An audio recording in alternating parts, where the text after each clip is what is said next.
The stories of Vikram Bhetal. Change of heads.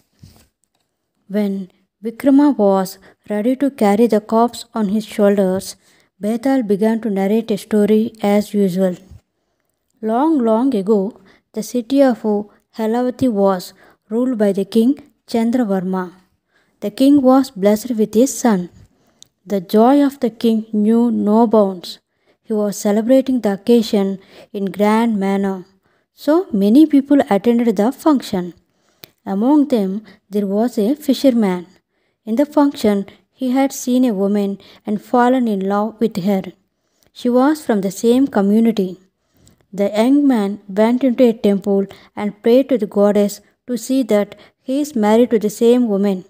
He even declared in the temple that he would cut his throat and sacrifice his life if the goddess wouldn't do that favor to him.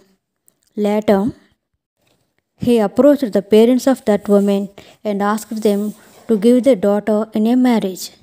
As they were impressed by him, they agreed for the marriage and they performed it. After the marriage, the washerman was living happily with his wife. One day, the parents of the washerman's wife wanted to see their daughter. They invited the couple to their village. He went to his brother in law's house and invited them. His brother in law accepted the invitation and they started their journey. On their way to the village, they saw the temple. Then the washerman remembered his promise to the goddess and cut his head off. Then his brother in law, who saw the ghostly scene, was unable to withstand it, hence, he too cut his head with the same sword.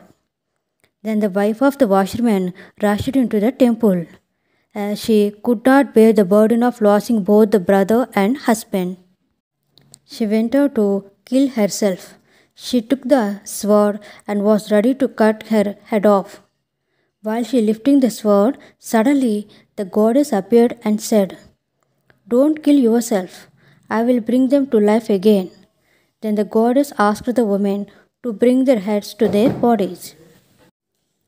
Then the goddess asked the women to bring their heads to their bodies. With a lot of excitement, the woman brought the heads to the bodies. But due to confusion, she had put her husband's head to her brother's body and the brother's head to her husband's body. By not paying any attention to the mistake committed by the woman, the goddess brought both of them to life and disappeared. The woman realized her mistake and was in dilemma about her husband. After completing the story, Bhetal asked, "Vikrama, now tell me, who is her husband in the two?" Then Vikrama replied, "As the head is the most important organ of the body that possesses the head of her husband is her husband." Bhetal was satisfied with the answer, hence he disappeared.